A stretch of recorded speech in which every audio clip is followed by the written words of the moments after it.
Hey everyone, how are you doing today? I hope that you're having an absolutely wonderful day. I cannot believe that I'm actually filming this video. I am finally going to be joining the Pan Those Eyeshadows project. This eyeshadow project is really popular, and honestly it was one of the reasons I started my channel. I wanted to do this project, but sorry, my dog keeps leaning against the door and banging on the door. Anyways, I wanted to do this project. When I first started my channel, I did a project where I would randomize eyeshadows and just use them. I wasn't trying to hit pan, I just wanted to randomize eyeshadows and use them in my collection that way, and I had a lot of fun doing that, but I have held back from doing the actual project of trying to hit pan in my eyeshadows.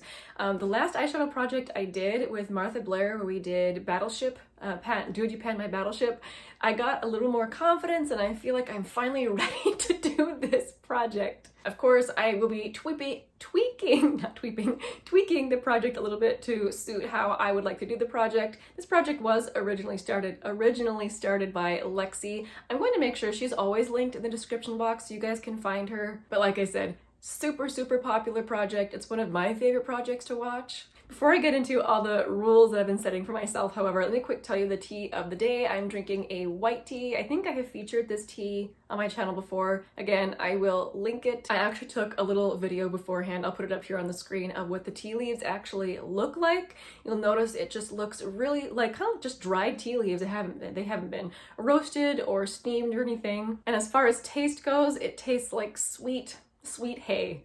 And honestly, the sweetness really comes through a lot of times in like black teas and things. They've been roasted and the sweetness just, it isn't there. Where in white tea with just regular dried tea, I can really taste the sweetness. This particular one, it's like a very slight like honey sweetness. Oh my goodness, it's so good. Such a good summer tea. Okay, let's get into my rules for this project. So I'm going to be combining the eyeshadow project I'm currently doing, which is Pan in Every palette, into this project. So perhaps I should update that first. So one of the palettes I have been working on is this one. This is the Going Coconuts palette from ColourPop.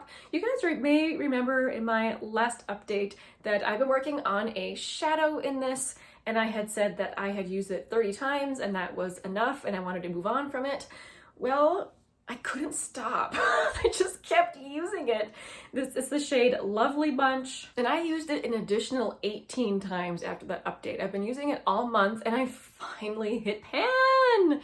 Look, there's a pan in there. ColourPop shadows are very deep. Like I noticed, it's just a very deep shadow. When it comes to mattes, I can be pretty light-handed. So it took me 52 uses to hit pan in that ColourPop eyeshadow.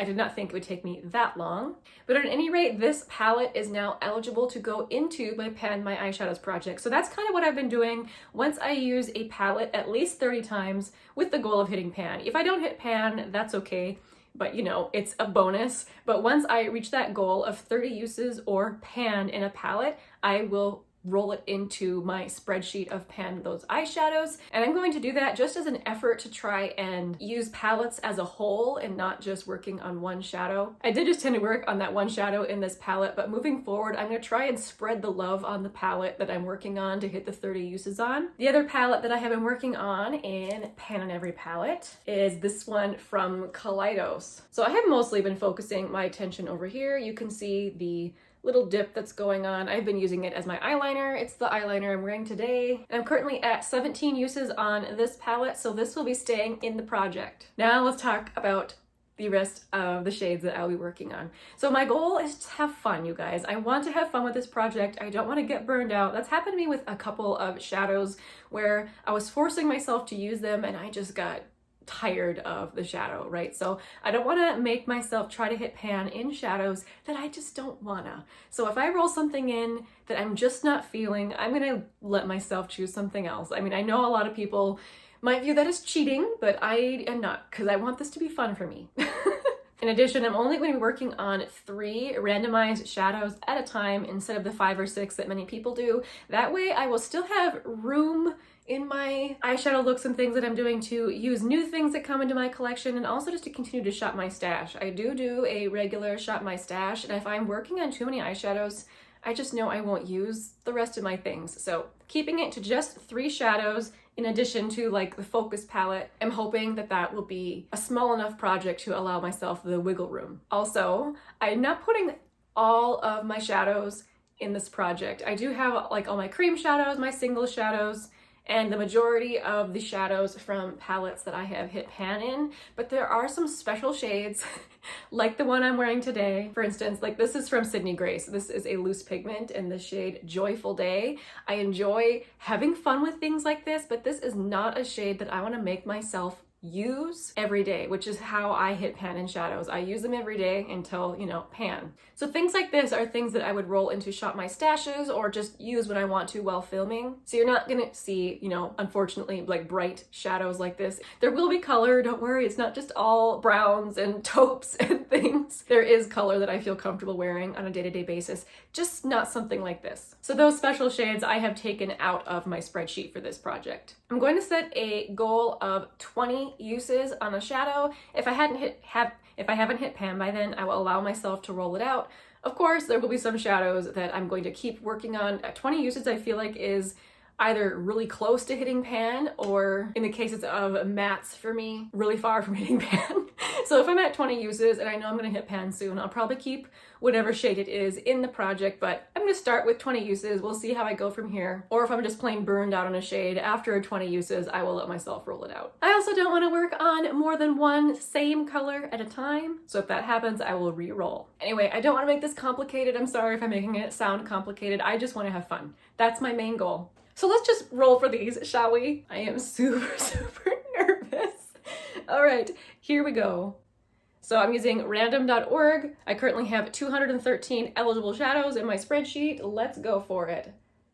38, 27, and 14. All shadows pretty early on in my spreadsheet. So I have certain palettes, honestly, that I'm hoping to roll in. Let me see. Okay, so number 38 is from my e.l.f. New Classics palette. Number 27 is a depotted eyeshadow from an Essence palette. Oh, and number 14 is from my Subculture palette. This is gonna be exciting. Okay, I'm gonna go pull those out. I'll be right back. Oh my gosh. Okay, I'm just so excited. Let me show you. So first of all, the e.l.f. New Classics palette. This is what it looks like. And the shade that has been randomly selected is this one right here called Uptown. It is a neutral beige, which, you know, many would consider probably like the most boring shade I could pull, but I'm happy. That's an everyday shade for me. And honestly, I have so many of those kinds of shades. I don't know if I would have reached for that particular one. So yay, this will be getting use that it wouldn't have otherwise. I don't know if I will be able to hit pan in 20 uses. The only pan that I have in this one is in a shimmer over here in the shade Blanc. I have noticed that the mattes in this palette are pretty hardly pressed. They're not fluffy. So anyway, very excited about that little neutral there. Next, I rolled in a single from my Essence Salute Paris palette. I had depotted that because I didn't like a few of the shimmers in it, and I figured I would use it more if I depotted it. And I rolled in shade number 1 from that palette, which, you guys, it's just a cream shadow, a cream matte shadow. Now, I know a lot of people go through shadows like this by using them to set their eyeshadow primer. I don't usually set my eyeshadow primer, so I actually don't often use cream shadows like this. The way I tend to use them is when I do all matte eyeshadow looks, honestly, with a shadow just like this. So you know I'll be using these two together, and where I just use this light one on my lid to keep it really light and bright, and this shade in the crease for like a super basic, but honestly I feel very pretty eyeshadow look. So I'm really happy to roll this in. I'm gonna have some matte eye looks in my future, and I am very excited about it. I know, boring shade, I'm still excited. And I have no idea if I'll be able to hit pan on this in 20 uses. I have not panned anything from that palette, I don't think, that Essence palette, so we'll see how that goes. And lastly, this is probably the most exciting. I rolled in my Subculture palette, which this is one that I have been wanting to work on. I even considered doing another focus palette and honestly using my my older Anastasia palettes, but I thought I would just let things go for a while, and I rolled in, I think, my favorite shade from this palette, the shade Edge. I don't know if you can tell it's my favorite because it doesn't look used, but it is. I love mustardy yellows like this shade. It's just that, as you guys are well aware, with this palette, it is very pigmented, and I don't need very much of this to accomplish what I want. So I'm actually super surprised we have a completely matte color story here, and I will be able to use all three of those together. That is really exciting to me, and it gives me an opportunity to continue to just play with other like eyeshadow toppers and stuff in my collection without having to roll them into a specific project. So I'm really excited. Really happy with that. And I have a feeling 20 uses will not be enough for me to hit pan in this shade, considering I use so little of it at a time. But again, we'll see how we go. The only other pan I have in this palette is in the shimmer cube up here. And I remember that took me less than 20 uses, but it's because I used a ton of it each time and it was a very soft formula. Thank you guys so much for watching. Let me know if you are as excited about this project as I am. I feel kind of bad that I pulled such a boring little trio for my intro, but honestly, it's okay. They're all eyeshadows that I want to get more usage on. My goal, of course, will be to update you guys every single month. I don't know if any of these will be rolling out for the very first month, but I should at the very least be able to have hit my goal on this palette and roll in a new focus palette. I only have 13 more uses on this one before I can roll it out, and I do think I should be able to do that. Again, thank you guys so much for watching. I'm sorry if I've been a little bit scattered, high energy weirdo in this video. I'm just so excited to finally be doing this project. I really appreciate all of the support you guys give to my channel with the liking and the commenting. Thank you so much, and thank you so much for subscribing. I'll see you soon in my next video. Bye!